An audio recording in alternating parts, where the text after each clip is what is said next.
you. We got all sorts of wonderful streamers here participating in this match. Use that Twitch Rivals extension over on that side of the screen, and you can go and find all of them. Go watch it from their perspective. Ask them some questions about how they felt about the games. You can ask us questions also in our own chat, and I'll pass those on to our casters here. One question I saw earlier was someone being like, "Do you know if there's any other game modes that are coming here?" And obviously, all we have right now is this primary game mode. But it did kind of get me thinking, like, what other game modes would be fun to eventually see here in Valorant?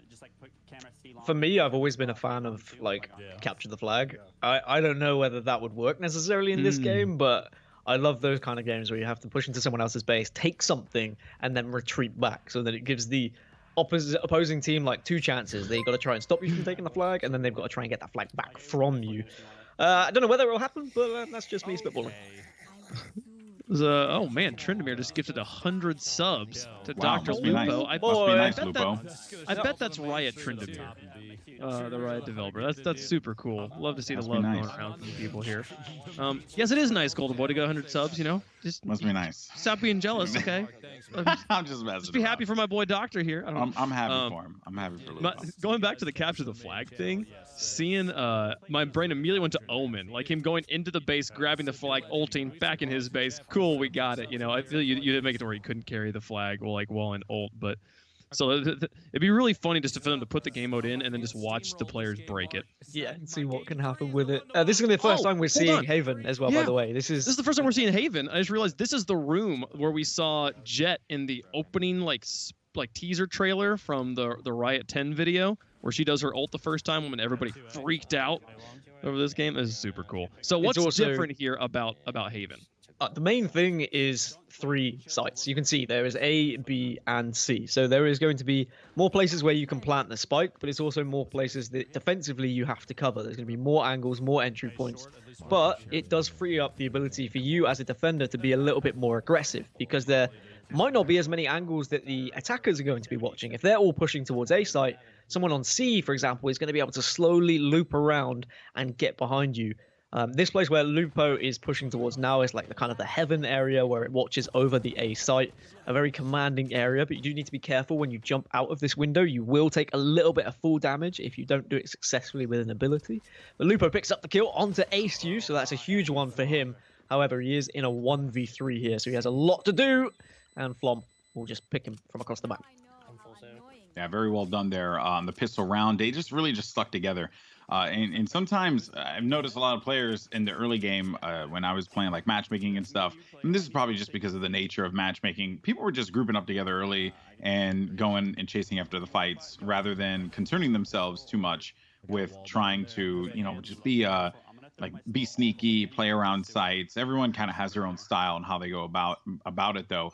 Interestingly, that they're going to have Lupo hold down B, but I like the idea of placing the his E at the key areas in the map to block vision. That window that's at B site, that window is so commonly peeked by players that having an Omen there to just easily throw a smoke against that window stops any and all opportunity for someone to try and get an easy pick on mid on B.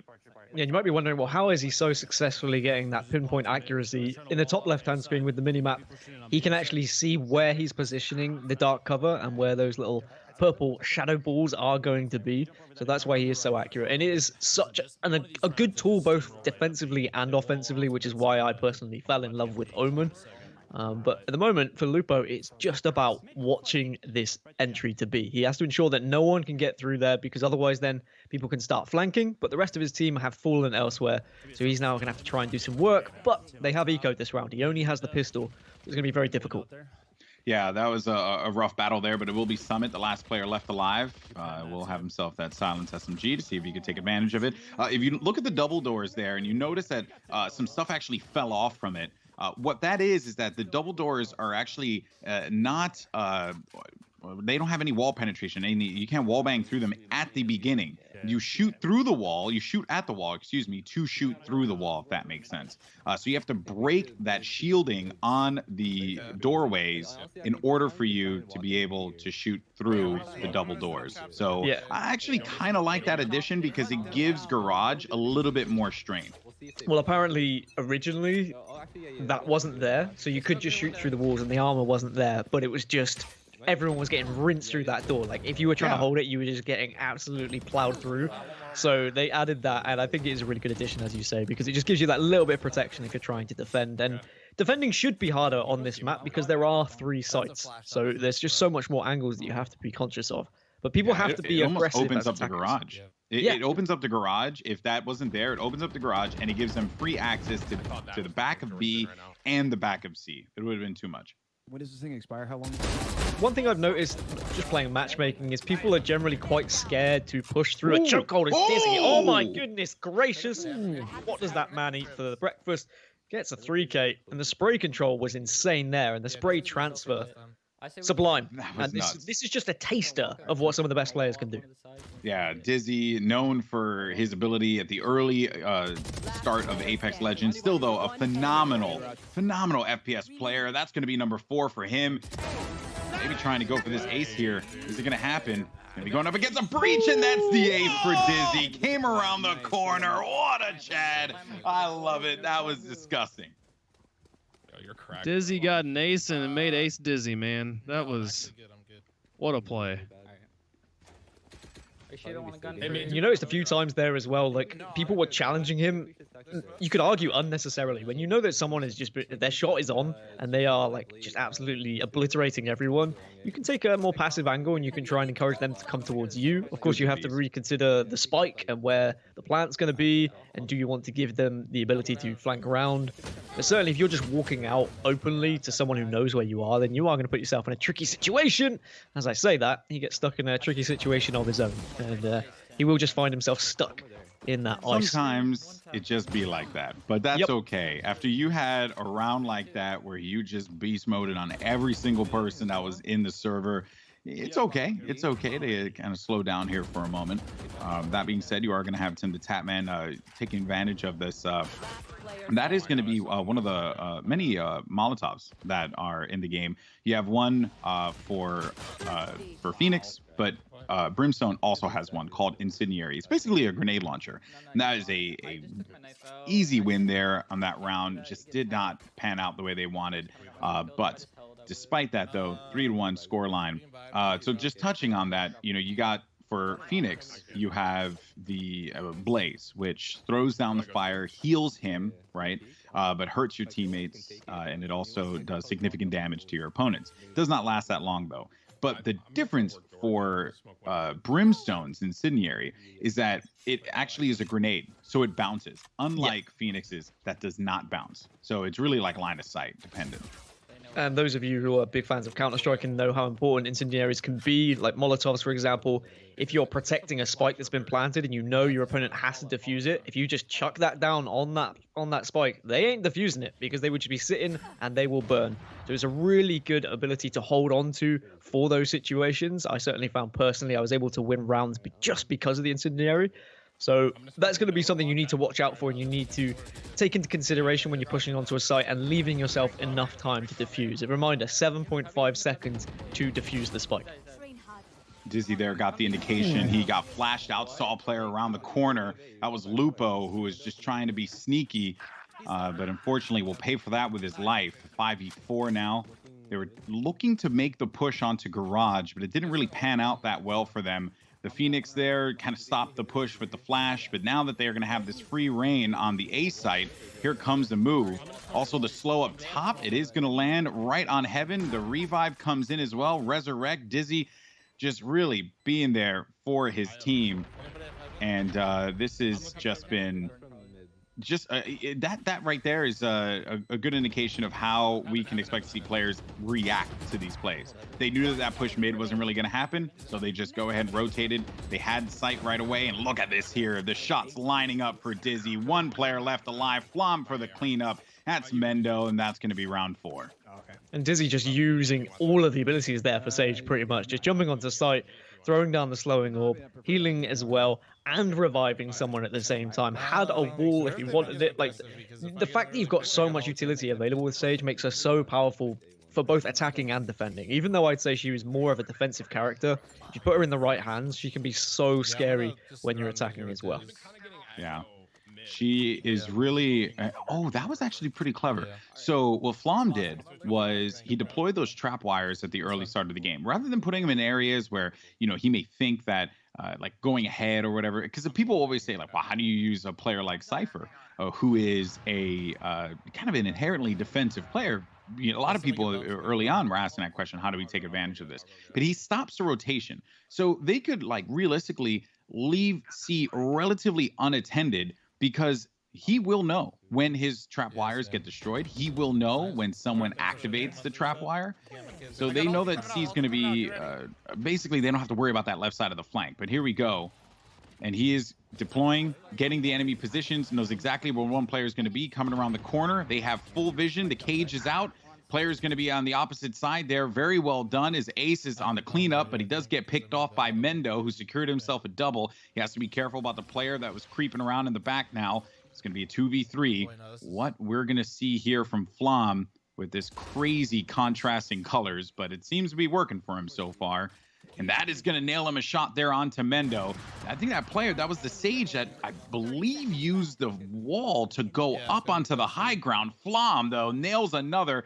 The Sova, only one left alive here, Dan. 2v1, Spike and Ham. They're going to place this one down. This should be a win for them.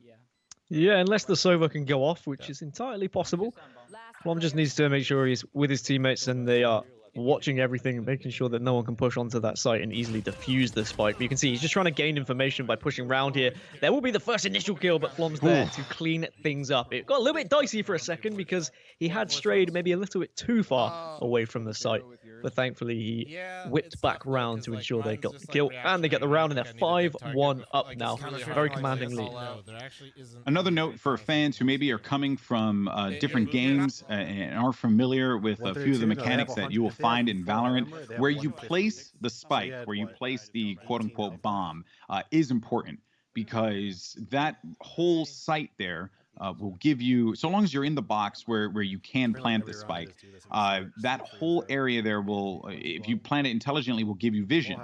Because if your teammate backs out, like the way we saw there where Flom went window, he was looking for the player potentially creeping by A, but he also knew that the kill just went through, so he had to look window right away. The spike was right in front of him, so the Sova didn't really have much of an opportunity, nor any way to really block it. Now, if it was a Sage, for example, the Sage probably could have thrown it on the wall if they still had the wall for the fight. Again, how the abilities come into play and how you would mix and match it, that's what makes Valorant such a special game. Yeah, post-plant positions are very important. You've got to ensure that you can at least see the bomb when someone's defusing it. You can manipulate it in a way where you'll put the bomb down and get that spike planted. You'll walk around a corner and you'll just listen for those audio cues. So as soon as someone steps on it, you can then pop out if you want, or you can wait for a fake and pop out a little bit later. But something you have to bear in mind is, of course, in Valorant, you can defuse it halfway, stop, look around, and then you can continue defusing from that halfway point as well. So you might want to listen out a little bit closer, otherwise you can get caught off guard and they may have got your number. They may have been able to defuse it. What is Tim doing? 1v4 here. Hiko. If there's a person you want in a 1v4, perhaps it's going to be Hiko. Former professional Counter-Strike player, well-versed in the genre, knows what to expect. Does locate another one. That was going to be by Sewers. And yeah, he's trying to bait it. He's trying to bait it. He knows he's going to come around the side, and that's going to be another one. Oh, he's still going for the bait. Does he have enough time to be able to work for this? Time is ticking. He only needs 7.5 seconds to be able to do this. He gets it halfway through, but there comes the jet, and ASU gets the kill. But that could have been really nasty there if he would have let that one go through. Valiant effort there in Valorant by Hiko. And just a side note, there is a different audio cue as well from whether someone is diffusing it when it isn't halfway and when someone is diffusing it at halfway. So you will know if someone has stopped and then restarted. So that will mean like you need to hurry up. You need to actually push them because they have restarted and it's already halfway. However, if they hold it for the full 7.5 seconds, you won't get any audio cue to suggest that they've got to halfway. It's only if they stop and then restart it again. Yeah, and if you let go of the plant, or of the diffuse, excuse me, for whatever reason, when you're past that halfway point, just be weary that it will just go right back to the half. It does not bank any of that progress. It'll just go back to the half. So you cannot let go of the diffuse for whatever reason in those situations if you're like right there, if you're literally up close. We talk about how Hiko is streaming from his private jet. Yeah, he's always in his private jet. Dude, Yeah. this guy's a monster. He has Streaming from 40,000 feet. It's incredible how he can manage to get the best internet in the world while being, you know, tens of thousands of feet in the air. Hiko is just a man of many talents. There is rumors going around that he hasn't landed because of the current times and social distancing. He is still in the air. This is social distancing at its max. Yeah, totally. Tim's trying to fight me again, Ooh, look at that there. Comes on the side with the spam on the SMG. Again, that's the stinger. Up close and personal, it'll shred you to pieces. Now it's going to secure that Vandal. That Sage Ice Wall, 2v4. Spike is planted. One player is going to be inside of Heaven. And that's going to leave it up to the Omen player here. Dr. Lupo. I heard he can shoot really well. Let's see if this is the case. Finds one. Jordan Fisher. Goodbye, my friend. Sing a song somewhere else. Looking for another. He's got to deal with Dizzy. He's got to deal with Asu. There's just too much. That's it. Round over. He's going to save whatever he can. And maybe get himself a decent gun in turn, and that would be the Vandal that he picks up. And you know what, Gaskin? Question for you. You know, what is the best use cases for the Phantom versus the Vandal? So the Phantom allows you to kind of get up close and personal. Like, it's a little bit more forgiving in terms of its spray, in my personal experience. However, from distance, you are going to lose some of that damage. So a headshot, when you're close enough, between 0 and 15 meters, will hit for 156. But if you up that to around 15 to 30 meters, you're only going to hit for 140. So that won't be a one-kill headshot if you are at distance with the Phantom. So you're better off, if you're an aggressive player, you like to get in the face, that's going to be your assault rifle of choice. However, the Vandal always has the same amount of damage no matter the distance, whether you're close or far. So they're going to hit for 156 to the head with one bullet. So it doesn't matter if you're all the way across the map or if you're right up in their face, you are going to be able to kill with a one-kill headshot. And the same with the Guardian. The Guardian is also going to keep its consistency with damage no matter how far away you are. So that's the only downside of the Phantom, is that you do lose that damage with range. But as I said, it's a little bit more forgiving when it comes to spray control. Yeah, I became more partial to the Phantom, even though I played a more keep away type of game. And the reason being was because of the spray control. I felt like the Vandal was just a little crazy at times for me, and I was not able to contain it. And I'm sure as I play more, I'll get used to it, and I'll probably end up using the Vandal a little bit more. But this just kind of also just adds to the fact that, you know, how different this is, because to some people, they're going to be like, oh, yeah, you know, it's pretty similar and, you know, yada, yada. But both sides use the same weapons. There is no limitation on what you can use. Everything is available to you. It doesn't matter whether you're attacking or defending. It kind of changes the dynamic of it a little bit, wouldn't you say? I would say that, and I would say that the monetary value of some of these weapons as well is going to come into play. The fact that the Guardian is 200 cheaper than both the Phantom and the Vandal might mean that more people will get used to it because you can buy it in more rounds. The Bulldog is 800 cheaper than both of the other assault rifles as well. So I have seen people running around and using that Bulldog just because you could use it in a round where maybe you can't buy some of the more expensive assault rifles. And if you get used to it and you get good with it, I mean, it can still do an insane amount of damage. Like, you can switch to that burst fire when you are zooming in, and it deals 116 damage to the head or 35 to the body. So if you think about it, the burst fire, if you combine all of those shots together, you can just kill someone in one burst. Yeah, I use the Bulldog quite a bit. I don't know why, it just felt really comfortable with the weapon, but you know, if you're playing that run and gun style with it, you will be punished. It will not work out all that well for you, especially if you're going up against the likes of a Phantom or a Vandal. But now we got Summit here in a 1v3. He's going to be Brimstone. He does have a few of his abilities left to be able to use, but he's getting tagged from behind. Summit, what a shot there against Flom. Shocked that he's not able to secure that kill there. Still going to leave the spike over by Garage, the location you see here. Sova is going to go in for the reconnaissance, and I don't think he got tagged there. Even though he's seeing it, he did not get tagged because it has to be a line of sight. Asu goes down, finds another one around the corner, and Summit with the ace. Oh my word. What a series of plays there by Summit. That was nasty. He played that one gorgeously. It was literally like shot for shot. You couldn't have asked for a better execution on that whole situation. Just how well he gained information. He used sound cues as well, even though I can't hear much of the sound right now. He obviously got some sort of indication of where the Sova was, whether it was him firing his ability or whether it was just a little stutter step. He knew where he was going to be, so he placed his crosshair accordingly, picks up the ace, and that's what Summit has. That's the ability that these players have if they have good aim and if they can hit their shots. So even if you are in an advantageous position with the amount of agents you have left and you're a 3v1, you've got to make sure you work together. Flom, for example, he may have got behind him and he may have seen that Summit was there. He could have even waited. He didn't have to shoot him. He could have had a little bit of trigger discipline and said, look, I found where Summit is. Someone come and join me and let's shoot him together. He missed his shots and Summit was able to get the clutch because of that. Yeah, the again, we're going to continue to emphasize this so that everyone understands it. If you are good at shooting in a game like this, you will thrive. And I'm sure Flom is kind of kicking himself there because he had the open shot on Summit, but for him to be able to turn around the way that he did, nail him with those shots was disgusting. And that's also going to, I think, for me, make it very exciting to watch players like ACU, Dizzy, a lot of these other players that come from different genres of games that are great shots, great individual skill, and they're just going to take even more time to develop this. And as they do, they'll continue to get better and better and better. Smoke is going to be down out front. Very well done placement there. Also going to add another smoke of his own. So to further complicate things inside of that hallway to try and stop the rotation, there goes the spike down 2v2. And ACU needs to make a decision here how he wants to play this out. He has to hold an angle down. Oh, I like that play too. Going up top. He had the there is going to be a Sage on the enemy team, so if he ice walled up, he would not have been able to see where he was located. It's going to be a 1v1 now between Jet and Sage. ACU now looking for the opportunity as he knows that the player's going to be around the corner, and ACU is going to secure that one against Mendo. Mendo had the beat on him, knew exactly where he was going to be, but it was not enough. I can drop one if you need it. Somebody in chat was asking, why do some of the streamers have two webcams?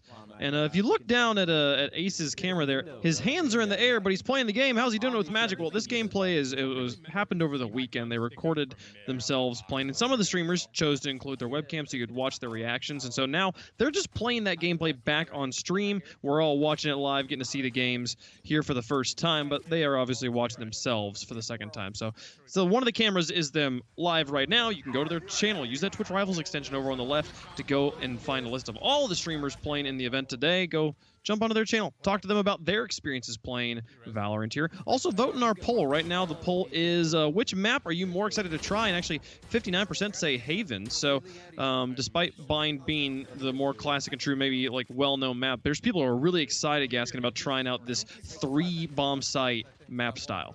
Yeah, I think it's just because it's something a little bit different, right? It's not the normal 2-site maps that we might see on other games. So I understand why people are excited, and they should be. I loved Haven. I loved playing it, especially if you've got a team of 5. It's something I'd say, get a group of friends together. When this game is released, or if you all get closed beta access, if you're lucky enough, get together and start to learn how to push together accordingly.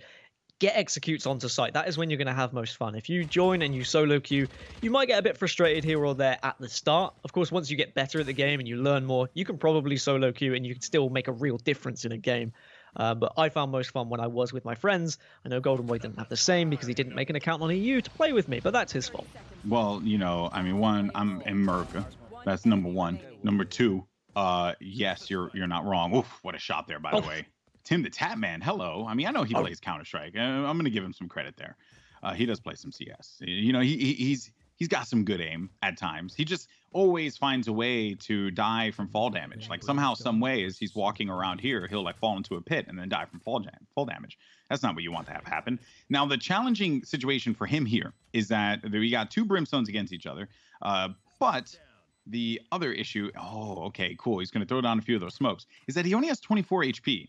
So he places the Brimstone down, the smoke is in play, and he's hanging out on C long. This is actually a solid play because if he hears someone picking up the bomb for defusal, he can go in there for it and start to make the push. He has the shot lined up, comes around the corner, big opportunity for him. Tim the Tap Man on the main stage. Does he thrive? Does he flounder? This is the question on everyone's mind. This is Timothy Tatman's moment here, and he gets the win against Summit. It was Giant Head versus Giant Head, and Tim the Tatman's bald head is the winner. Another 100 subs from Tryndamere, making the rounds. At the very beginning of that round, I mean, if they're going to Summit's ult with the combo. I could do with some. So just saying. if they're getting Yeah, passed no, around. Trinamir, if you want to hook it up, brother, by Yeah. all means, come on Yeah, just through. let You me know, know. twitch.tv/GoldenBoysTheW, live at 9 p.m. You know what I'm saying, baby? Yeah, let's do the. Oh wait, man, you're not even live. I'm not live. I don't know if this is. I'm not live because I'm here commentating and entertaining the audience, millions of people around the globe, listening to the sultry tunes of the What Face. Well, let's see. Yeah, That's you're number not- 6 of the stream, You're not, everybody. You're not even. Six You're not even dimensions. hosting. So here's the funny thing, Golden Boy. You're not hosting Twitch Rivals, but you are hosting Bala TW, who is currently watching our stream. There we So you're all kind of wraps hosting around. Twitch Rivals. It Ball all is my comes back. boy. Ball, if you're watching, huge shout out to you, man. I'm looking forward to seeing him cast in Valorant, hopefully. Tim the Tapman. Oh, what a my. shot there. The transfer from one to the other. That was just very well done there. Great play. Timothy Tatman. Not trying to gas myself. Timothy. His full name is Timothy. Timothy. That is a decent amount of damage with the ghost there, the kind of the silence pistol. So it does 105 damage to the head if you're close enough, 30 to the body. So he was able to get a headshot plus a couple of body shots there. And really been able to do enough to give an 11-2 lead now. Like, we haven't really seen a stomp yet until now. Like, all the other games have been fairly closely contested, but this one has really got away from us. To quote good old JR, we're looking at a slobber knocker here, people. It ain't getting prettier. Also, Maybe. those of you who are counting like me, that's the second wrestling reference from Golden Boy. So that's 2 Wow. wrestling references and 6 what faces. Can I do anything right? Can I do anything right? I'm not Chat saying you and do what anything face. wrong. I'm just counting. Okay. Any 2 emotes? Anybody got a 2 emote? And honestly, Gaskin, if we had a global Twitch emote, wouldn't we plug it every time we possibly had the chance? Like, Absolutely. I can't really fault him. There it is. No. Fault him. All you want. Just fault him all you want. As much as you can. Please fault him. Any what faces in chat? Oh, look at this I'll here. plug it for you. Tim's going to go for the push. My goodness. That was just Dizzy, Flom, like everyone's just having a good time. Everyone's just having a good time. Tim he's contributed he's done his part. He did his part. He picked up a big win. He got himself a double in the last 2 rounds ago. All he had to do there was just stand and look pretty. And, you know, I mean, Timothy Tatman. It's okay. Timerson Tatman. Timothy Tatman.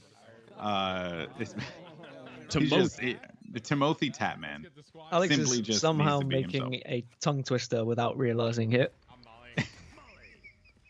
It'll be one that we'll remember for days to come in our social For days distancing. to come. No, indeed. The cage gets put by the Cypher, and then also with the Molotov in there too. Gonna go in for that orbital drop. Just trying to put some death from above, perhaps. But he will have some teammates around the corner, playing on the outside. He has one on the flank as well. It should be pushing up. It gets punished, as a matter of fact. I was going to be Ace, getting a little gully on the front, on the flank, but Hiko stops that one right then and there. That's going to expose them on sites. Ayan will be wide open here because you will have one player located close by, but they don't have vision inside of the site. Bomb has been planted. Spike is out. Dizzy gets a pick, but immediately gets traded out, and now it becomes a 2v2, excuse me. Tim Tatman pushes in. Tim Tatman, let's go. He gets himself 2 again, and Tim is just contributing. He's a team player. 5 and 4. He did so much that round. Not only is the victorious round, but he was smoking off, using the sky smokes to delay them.